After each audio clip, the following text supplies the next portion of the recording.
Welcome to Designed for the Creative Mind, a podcast for interior designers and creative entrepreneurs to run their business with purpose, efficiency, and passion.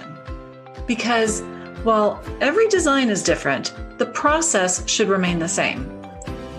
Prepare yourself for some good conversations with amazing guests, a dash of Jesus, and a touch of the woo-woo, and probably a swear word or two. If you're ready to stop trading your time for money and enjoy your interior design business, you are in the right place. I'm your host, Michelle Lynn.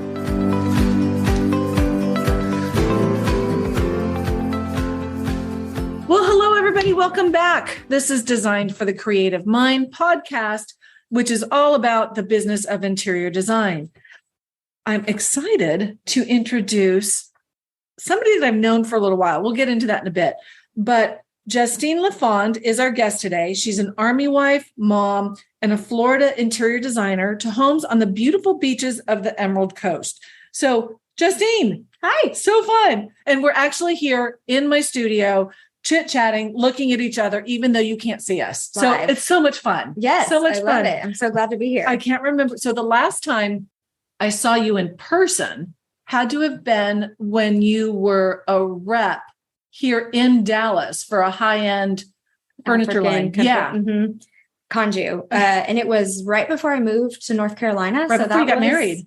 Yeah. Well, no, I was married, but we weren't living together yet because he's in the Army. So he was still training. So it was like 4.5 years ago. Yeah, that's so crazy. And since then, you've had a baby, moved to Florida. I don't know in which order. Everything. I did everything. Yes. Bought houses, babies, moved. Started a business. Everything. Started a business. Yeah. Yes, all the things. So I'm super excited. One, personally, I get to get caught up with you in a little bit more detail. But also, I think one of the reasons why having you on as a guest on this podcast is going to be so interesting for the audience is because it's all the things. Yes. Like how in the hell do you balance it and just not well most of the time. I try, but it feels like not well. But I think that's the case is like, there's so many people that they'd look at your Instagram and they'd say, oh, she's got all of her shizzle together. Mm-hmm. And you know what? Some days we do, some days we don't. Right. But it's just like, let's kind of dig in. Like, what was the motivation to even start your business? So I've always been in the industry. I started with Lux Interiors and Design magazine years ago. Yeah, I think that's when we very first met through Shannon. And I've always been in the industry, but in Dallas, it's so competitive. Obviously, you're a designer here. You know that. Yeah. And I just had great jobs with great companies that were always different parts of the industry. Mm-hmm. So I felt really comfortable at the time after I got married and moved to Florida. It was like, you know what? I had been kind of touched all these parts. So maybe I should put it all together. And I've always loved design. My degree is kind of a collaborative degree in design and business. Mm-hmm. So I just went for it. I was like, you know what? Now's the time. And there's a bunch of really weird design interiors happening on the water. And you'd think with all these people spending this much money, they would a better taste. do a better job. I don't know. So I said, money does not buy good maybe taste. I can go help. So I just gave it a go and started bothering a local spec builder that also did custom homes, but he was doing more spec stuff. And fun. I just kind of pestered him and let me help you. They became my first client. They were actually building their personal home.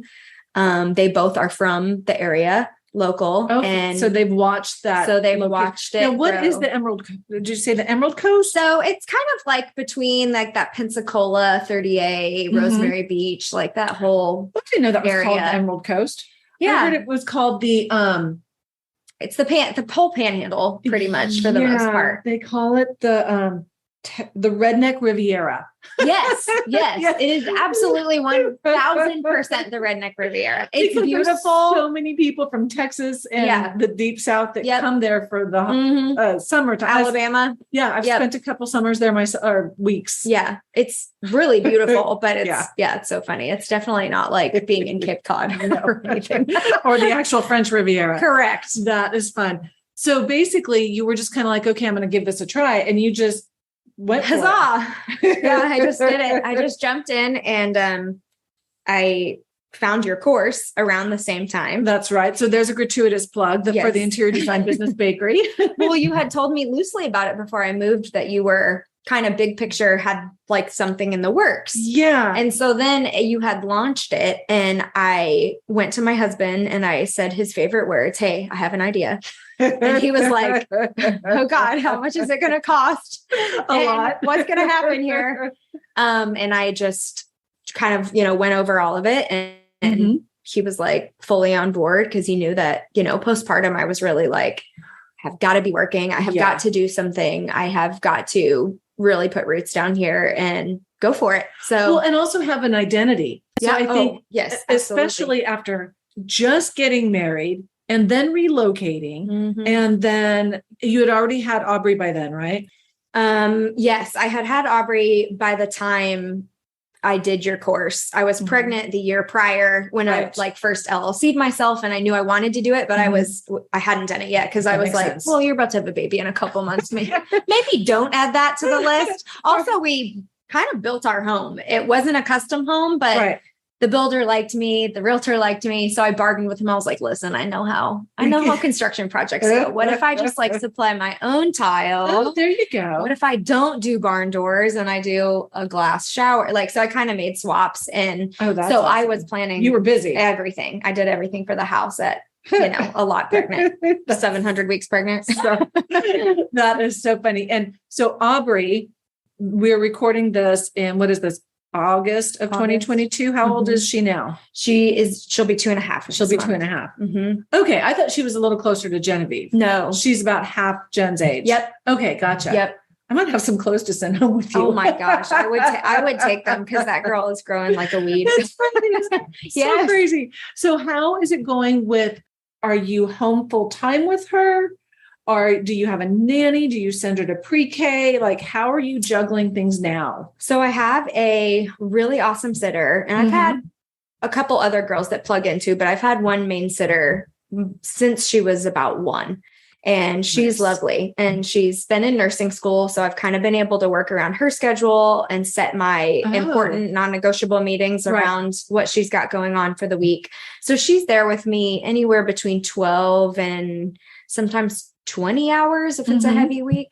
And so that's been really nice to have her. But other than that, I'm home. I mean, I work from my office is the front bedroom, and got to lock the door, for calls and client meetings. And that's the truth. But she's been great. It's been awesome to have her, and Aubrey just loves her so much. So that's such a blessing. Childcare is an issue in the area down there. So it's been hard. She's been on a wait list for a little Montessori since October of last year. Oh, wow. Yeah. Oh, wow. So it is hard to juggle all the things, but especially when you're in a bit of a remote area, because I think you were telling me earlier, it's 20 minutes to a coffee shop. So you're not in the middle. There's local coffee shops, but like the closest Starbucks. And I feel like if Starbucks hasn't infiltrated your town, that makes sense. You're still kind of small. So we've got local places to go, but we're still like quite a hike from Target. All the things. Yeah. That makes sense, which is a blessing and a curse. Exactly. So how would you suggest, if somebody's going to start a business that has smaller children, is it possible? Because I think that's some things that I'm talking to people all the time, and they're like, I would love to do this, but my children are still young. Like, I would love to do this, but I want to get pregnant, or something along that line. What would you say to a mom or a potential mom?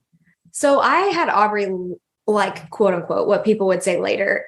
I was 33. And for me, my career had become such a defining point of my life already at that point. And so I was not at a place where I wanted to give that up. And I knew it was going to have to go on pause, especially with my husband being in the military and gone. And, I knew it was going to look funky, but I just wasn't willing to let that go at that point. So I think somebody told me one time, you're juggling all these balls as a mom, a career person, a wife, whatever, volunteer, whatever you might do. And you've got plastic ones and glass ones, and you have to delegate which are which. Right. And the ones that are glass, you don't have the option of letting drop. So for me, my career and being a mom and being a wife those are my glass ones that I have to keep going. Right. And the other things have to fall by the wayside. So that for me meant my workouts had to take a back seat. Yoga had to take a back seat, just the consistency of those, Yes. but working was a non-negotiable for me. So because that filled your cup. Yeah. And I made it work. And sometimes it looks like my husband has a 4-day and he takes Aubrey Friday and Monday and watches her so that I get full work days in. And some days it means that I stick her in front of the TV, if I'm being perfectly honest. And that's a shit thing to do. And everybody I've talked to is like, listen, I do what you got to do sometimes. And we were going to be the parents that had no screen time. Yeah. Now it's like, you want the iPad? Yeah. Now, granted, it's only on the weekends, but she does get TV during the week. It's reality. Some days I just have to get stuff done and my hands are tied. And so, and she's pretty good about playing alone. So luckily she'll, it'll be on kind of in the background. We have kind of an open floor plan area. So it'll be on in the background and she'll play and then we'll switch it to music and sing and dance. But that's some days that's what she gets until nap time. It is what it is. So, wait till she stops napping. Jen stopped napping. Literally, it was probably her 3rd birthday. It just went away. And she was the greatest sleeper. I was going to say Aubrey's a great napper. She loves her nap time, but so I could also see her power through because she's got major FOMO. Yeah. So I think it's just a thing at that age. It's like, what am I missing out on? Hopefully she's in school by then. Yeah. Yeah. That would be helpful. Yeah. Okay. So your husband is deployed, training, like all the things on a regular basis. Yeah. Thank you both for his service. Thank you for your support. So amazing. Absolutely. And then you've got the business that you run and you've got your daughter who's 2.5. And then you've got yourself somewhere in there as well. What would you say have been some of the biggest challenges overall, like running the business, being a wife, being a mom, being, sane? Or clean, maybe taking a shower sometimes can be a challenge, especially when your husband's gone. Yeah. What do you think? What would you say has been your biggest challenge? Oh gosh. I think for me, my biggest challenge has been setting expectations that are attainable and that are not so lofty, both in my marriage and in my parenting and in my career, that I feel like I set myself up for failure. And my husband and I, we got married and then popped a kid out. Yeah. And then moved. And it was all these things. And some of the schools he's done have been schools where we don't have any contact. So no texting, no phone calls for months on end. And he's done 2 of those and he did them in about a 15-month span. Wow. So when you just don't have straight up 5 months communication with your spouse and then they come home and they're back in your life and they're back in the baby's life and they want to have a say in things and they want to, and he's so great. He's helpful. He does stuff around the house and all that. But it's you set these expectations of what it's supposed to be. And then you end up letting yourself down whenever your spouse or your kid or your job doesn't. Movies? No, you don't run into his arms, kiss passionately. The music rises. The first 24, yes. And then after that, it's he'll go, I'm going to go mow. And I'm like, well, are you going to ask me what I had planned? Mowing is helpful. Thank you. But what if I just was peace and I just left? It's well, I'm grocery shopping. And I didn't say hey, FYI, you got the kid, So it's just stuff like that. Well, especially since you'd had a routine. Yeah. And then all of a sudden he just pops in. Yeah. No. And stuff I feel is important that he has been in other places of the world that are not as important. He's a little more apathetic towards some of those things that feel I'll bet you that a lot of our audience, even if their spouse is not military, but maybe their spouse travels for work, they're salespeople or something, they find that they come home and you've got everything running fairly smoothly. Yeah. And it's just like a cog in the wheel. Yep. You're throwing my schedule off, man. Yeah. Love you. So glad you're here, but we need to rework this. Yes. It was difficult and it was really tricky in the beginning. And he was so laser focused and he's so good at what he does. He wants to be the best of the best of everything at work, at home, best dad, best husband. You know, he wants to knock it all out of the park. And so I think for him, it's been helpful for us to have those expectation conversations, because I'm like, you can't crush everything all the time, you know? And so it's kind of gone in seasons, you know. For him, it was heavy, his career when we first got there, and it was heavy motherhood for me. Right. And we were at a major disconnect in our marriage. And, you know, then your marriage is like, you're like, oh gosh, we're sinking. We have to figure this out. We have to communicate better. And marriage isn't easy. No. Like, people don't tell you that shit. No. And neither's business. No. And neither's motherhood. No, it's like, all just hard. I know. I'm like, why do we all keep signing up for this over and over? It's so worth it, but it's so like. But I think that it's important that we talk about it. Is like, you know what? Because of social media, everybody looks at others as if we've got our shit together. Yeah. When in reality, that's the highlight reel. Yep. And we all have moments where we break down, whether it's the marriage that's like, you're just crying about, whether it's your kids, you're like, I'm ruining them forever. Yep. Your business is like, I suck. Yeah. You know, puttering. Yes, exactly. Where's the next phone call coming and when? So I think that it's just, that's life, and it's not always perfect.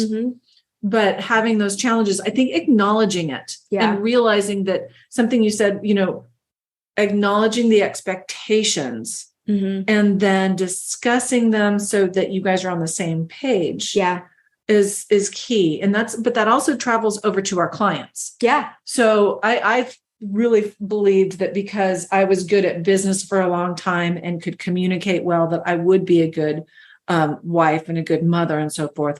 But we have to look at it without the emotion. And in our business, that's hard. Yeah. Because it is our business. Right. That's not somebody else's company that we're running. It's like, we also have to separate that identity. Yeah. So we have multiple identities, even though we're one person. Kind of like the Holy Spirit, right? Yeah. Yes. I am all of these things in also this one container of a person. So it's like mother, wife, business owner, operator, all the things. What has brought you the greatest joy from your business? Oh, that's a good question. Yeah. So honestly, when I first started doing your program, the very beginning talked so much about understanding like who you are as a designer and what you bring to the table. And then really nailing down your ideal client profile and making sure that you are having an enjoyable process with the people you work with, not just doing the things you like to do, but also you're spending 12 to 24 months with these people and you really want to enjoy them. And so I think for me, it's been so much fun. I really I have to say, like, all of my clients are just, oh, that's awesome. My exact ICP. They're so chill. They would walk into a room, they're wearing fishing. Like, one of my clients actually are fishermen. Like, they are. Oh, really? They charter, they do tournaments. My other client is a builder. I mean, they're just chill. One of them owns a pizza company, like franchise, and they're just really cool people. So you like the people as your joy. Yeah. I love all of them. My other client, she's a doctor and her husband has a finance accounting background, and they always laugh. Their testimonial said, like, you're our designer and our marriage counselor. So they'll call me randomly and say, you know, hey, I thought you said this, but my husband thought you said this, and we need you to clear this little snafu up for us. And it's just so much fun. I love my clients. I can totally see that for you too. And that's the funny thing is that my business, ML Interiors Group, I was getting so tired of those relationships and just the energy that it took, and the skill set that continued to elevate. Right. But that's when I just really enjoyed having the processes and the procedures in place enough that Debbie and Megan could deal with it. Because I was just like, yeah, I don't mind. Anyways, Godspeed, have fun. Yeah. So I love hearing that, because I know that that's brought a lot of joy to Debbie and Megan as well, because you develop a friendship. Yeah. And you're stuck with them for 12 And the whole area is so chill anyways, you know, like, that makes sense. People show up to meetings in workout clothes and flip-flops, but it's also, that's the way you present that you're comfortable. Yes, that is very much my vibe too. Because I'm just like, I am who I am, and I'm so sorry, but my 2.5-year-old is going to be on your job site today because my nanny has COVID. So there you go. And they're all like, have their own kit. They get it. Like 1,000%. You wouldn't have any pushback if you personally did that here in Dallas, because that's who you are, and your ideal client wouldn't change and you wouldn't change. Yeah. Well, I hope not. Yeah. No, I firmly believe that wherever you are, that's who you are at that moment in time is what you attract, is what you're going to. Yes, exactly. Because you've heard the story that I started ML Interiors Group. And I wanted to focus on glamorously functional interiors for the busy professional. But then it's like, you see me now, it's like I'm barefoot and I'm in a little, this is not glamorous. And this is who I am. I put makeup on today because I was on camera for a couple other things. But besides that, that's not who resonates. Right. And I didn't want to have to show up that way. And I didn't want to have to deal with those people. So it's just interesting how you find your own space, but you have to go looking for it. Yeah. And you can't be all things to all people. No. So thank you. Please drive through. Yeah. Do you enjoy this podcast and you're wondering how you can start your own? Well, you're in luck. We help entrepreneurs launch their podcast in 4 weeks. My name is Haili Murch, and my team and I manage this podcast. I'm a podcast expert who specializes in helping entrepreneurs launch their podcasts. Podcasts are a great way to expand your audience, provide a free resource for your audience, and to grow and monetize your business. We have openings this fall to help entrepreneurs start their podcasts. We would love to help you achieve this goal before the end of the year. Don't keep waiting. The podcast world needs your voice. We also offer support after the launch process to help maintain your podcast, and we do provide other services to current podcasters. If any of this sounds like something you want to do and need support with your podcast journey, please contact me at hello@hailimurch.com, HAILIMURCH.com, or see the links in the show notes to book a call. We cannot wait to help you start your podcast. So you've had a lot of extenuating circumstances kind of leading into starting your business. What would you tell the person, the man or the woman, but probably mostly the woman? What advice would you give them that feels like their circumstances are preventing them from chasing a dream? Whether it's starting a business, maybe it's having a child, maybe it's buying, whatever. What would you tell them? Because you just kind of just did it all and made it look easy. Oh, gosh. My husband would be like, yes, all the tears in between and the meltdown. But that's me following you on social media. Yes. Not how it works. Right. I just would say, keep going. If you have a lofty goal and you want to get there. Or a jaunty goal. Her company's name is Jaunty Interiors, y'all. That's cute. Just keep biting little bits off. Growing up, my parents used to always tell us, just don't bite off more than you can chew. And you're not going to get somewhere overnight starting here and then, tripling your speed and intensity to get further. Right. And so it was just like, start with one thing that you can do and just, make a list and check those things off your list. So for me, I got my LLC paperwork and all that stuff in order when I was still pregnant. And then I kind of let life pop in or out, as the case may be. There you go. Or out, as Aubrey chose. And then I just kind of continued to do little things. It was like, what can I do next? What can I do next? What can I do next? Right. So, that's what I would say. Just keep doing those little things. And even in business, I've tried to say, I'm going to do one big thing a year for my business. That's like my big, hairy goal. And so my first year, it was knock your course out. Right. My second year, it's been photography and my website and getting that really good and really locked up. Hopefully next year it will be a little bit more marketing and kind of having my Instagram buttoned up. And love that. So I'm just kind of doing one big thing a year and then little pockets of what can I improve on internally. And that's life. Right. You can't. I've told this before, is if I knew all the moving parts and all of the details that goes into the business where I am today. Right. Which thankfully we're 7 figures. I've got people that work for me and so forth. I don't know if I would have had the balls to do it. Right. It's a very daunting. Right. But if you're just one step at a time, and then also remembering that if you take 2 steps forward and 1 step back, it's called the cha-cha. Yeah.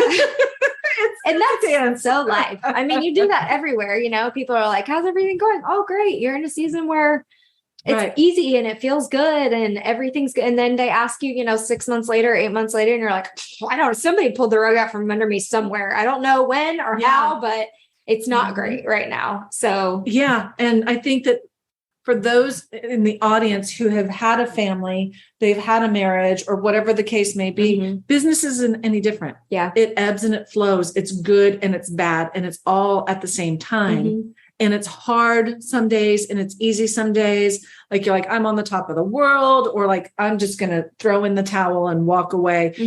It just is. But if that's where your heart truly wants to be, the good always outweighs the bad because you're committed to it. It's like marriage.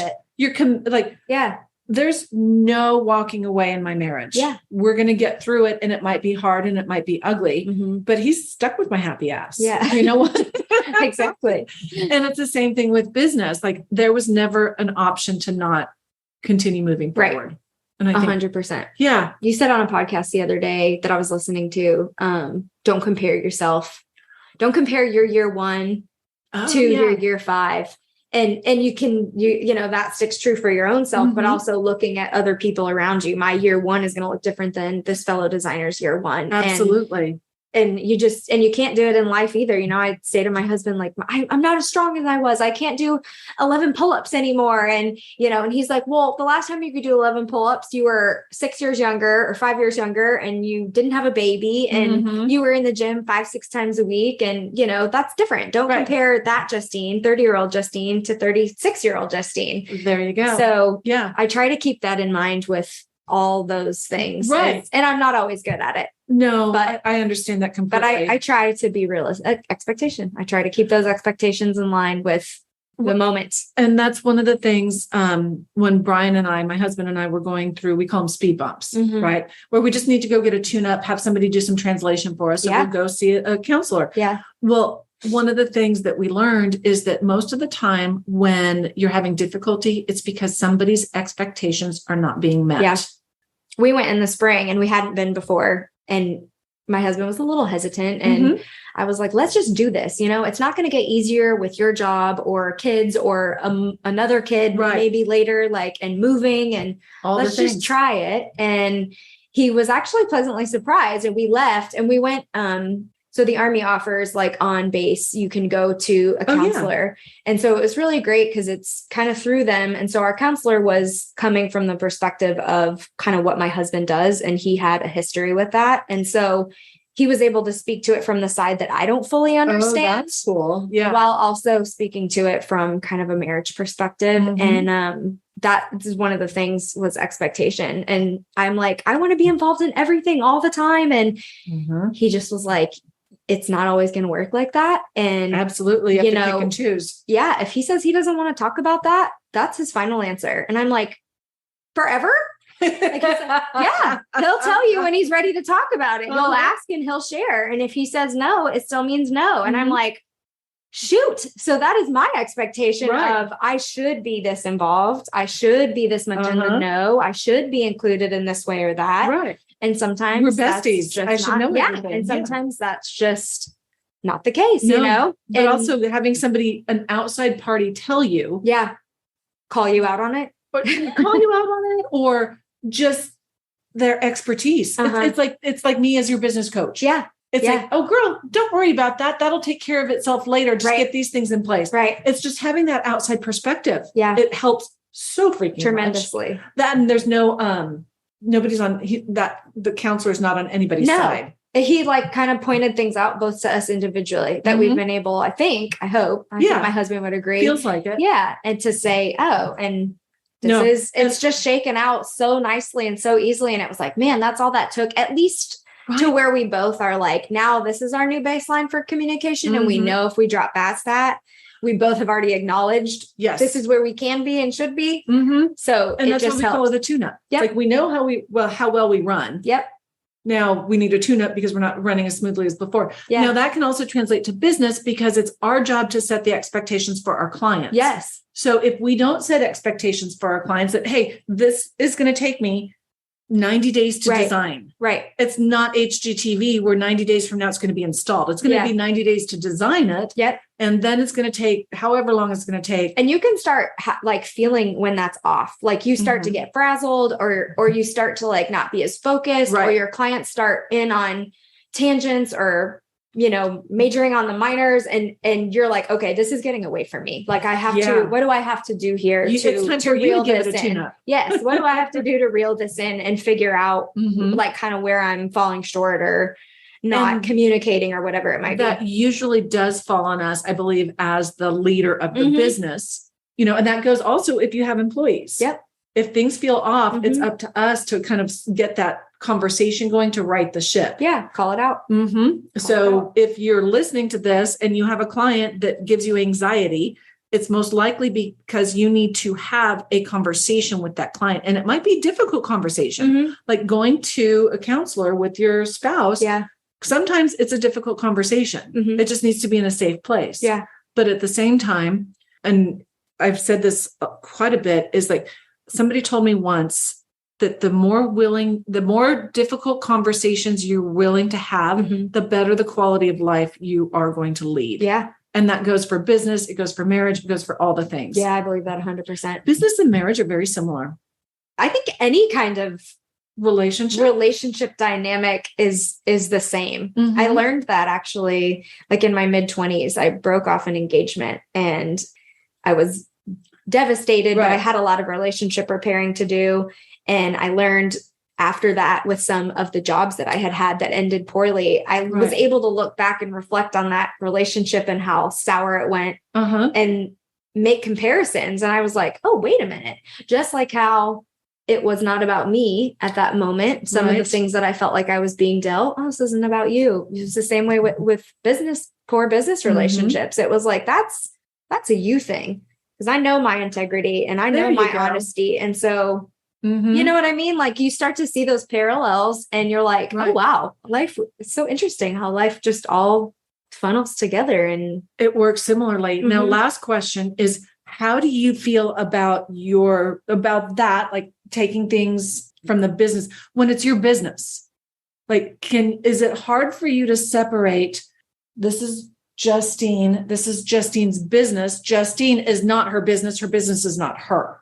Does that make sense? Yes. Because it's close. Yeah. When it's, and especially, you know, if your name's on the business or if you are the face of the business, it's different than if I was working for IBM or something. Yeah. Oh gosh. IBM. Did I just state myself? Random. Not Apple, IBM. I don't know. Honestly, I feel like because I'm still so young and new in this, I haven't had to feel or deal with too much of that crossover yet. How long have you been in business total now? Oh, gosh, a year. Yeah, a little over a year. Like, yeah, I mean, I really got my first like check at the end of last year. So I would say at the end of this year would be a full calendar year that I have been in business. So I don't know. I don't really know. I haven't had, I know that it spills over personally in my relationship with my husband because I am so laser focused on the business side that I start to sometimes get resentful about him and being able to pursue all of his lofty career goals. Right. So that part bleeds over for me because that starts to feel personal. And because the business is so much a part of me and my career is so much a part of me, that definitely starts to bleed over and feel personal. Yeah. And then I'm like, well, you're not supporting me. And he's like, no, that's not it. I'm just, you know, functionally, we have to figure out how this is going to look. Yeah. So that makes sense. That's been the part that's been the hardest, I think. Interesting. So far. Yeah. To separate. It's complicated. I know. All of the things. I know. I wouldn't have it any other way. And then you throw a kid in it, right? Yeah, I know. It always cracks me up. Just to really showcase your insanity. Here, let's add a child or multiple. I know. Oh gosh. I know. It's so funny.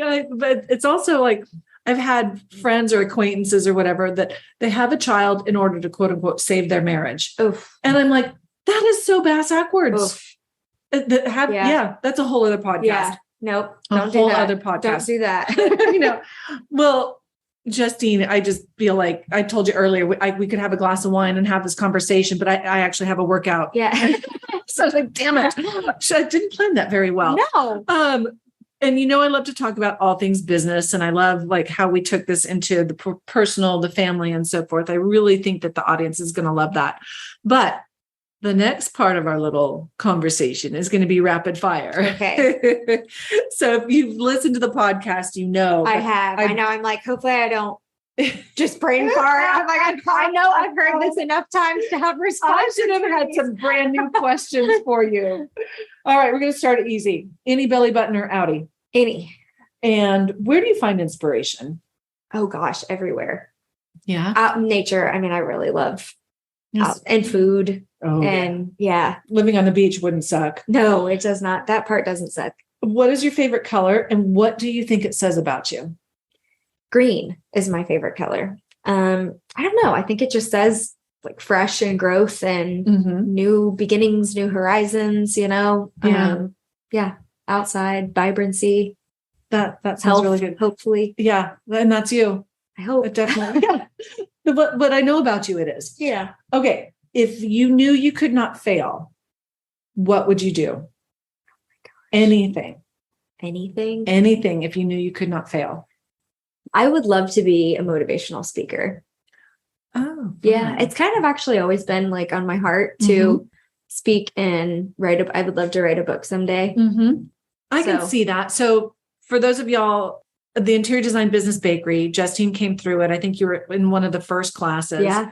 And now you have inspired so many people. She's one of our like advisors. So we get a new class in and she's one of the individuals that will hold your hand and kind of answer your questions. And I think that that's because of the inspiration and the excitement that you share with others. Thank you. So thank you for doing it. I'd like to inspire people. I think that you've walked the walk. You can talk, you've talked the talk, you can walk the walk, and now you're leading others. Thanks. So that's fun. Thank you. What is your favorite book?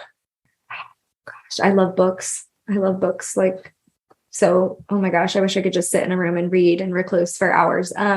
Probably To Kill a Mockingbird. Maybe not because it is the very, very best of all the books I've written, but it was the most impactful, like literary impactful to me in high school. Right. And it really is the one that set me on the trajectory to just fall in love with literature. Fun. So what are you reading these days? Oh gosh, right now I'm reading The Silent Patient. Oh. It's like kind of a thriller mind book. Yes. But it's interesting. But I just finished a fiction that's like was a smutty romance, like, that's turn of the century kind of thing. And I'm also reading a finance book. Oh, fun. Yeah. So yeah, that's not the one I read before bed. It probably should be since I have sleep problems, but well, I was going to say those thrillers keep you up. Yes. I just finished The Terminal List, which is a thriller spy novel, but it's also on Netflix. Did you watch the series? I started watching the series and then I always fell asleep. Oh my gosh. Right. How crazy is that? I think it's just because by the time we get Genevieve down, I know. They're just like sometimes tapped. I can stay up for an hour. Sometimes I can't. Yeah. But I picked it up and I read it on a turnaround trip. I just went to Atlanta. Yeah. Fast. I picked it up at the airport on the way back and finished it like the next day. I think my husband has read the books, but I had never read them. And then it came out on Netflix and he was like, you got to watch this. I think you'll like it. Of course, I have like 5% say in what we watch when he's home. I'm like, come on, watch Bridgerton with me. He's like, no, Terminal List. I'd have to side with your husband there. So that's what we watch when he's home. All right. Well, I already know the answer to this, but any tattoos and what are they? I do. I have 2 on my arm. One is the God is greater than the highs and the lows symbol. And then the other one is a verse. Let not your heart be troubled, for you believe in God, believe also in me. I got that after my meltdown in my mid-20s when I called my engagement off and had to fix a bunch of relationships. There you go. It's just a good reminder. It's just a good reminder. I love that. Love, love, love it. Okay. Last one is, what is one thing people would be surprised to know about you? Oh, I kind of feel like I'm an open book. I don't know that there's a whole lot that's surprising. I'm 50% Italian. My grandmother came over after World War II. So we grew up in a very Italian influenced household. Very fun. Like my dad is first generation. So that was always fun. Like my friends in New York would come hang out and, come to my grandparents' house, and they were like, oh, wow, this is not at all what it's very Italian, Anglo-American, Protestant, whatever, European, straight up like English European family does for holidays, or how loud they are, or any of the aggression. Like it's just, it's a lot. It's a lot to be around. So that makes sense, because before we came on live, we were talking about, you said how loud you spoke. So loud. And your mom said you are your father's daughter. Yes. And that's got to be the Italian side. Loud. Yes. Whoever is the loudest gets the floor.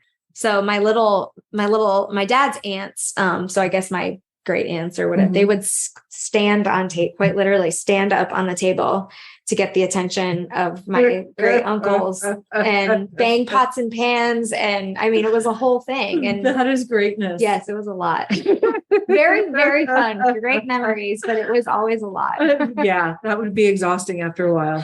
But I like the idea of the pots and pans, and especially because you're such a little thing. Yeah. Like you would need to get up there and say, hey, hello. Yes. Beat my chest a little. That's too funny.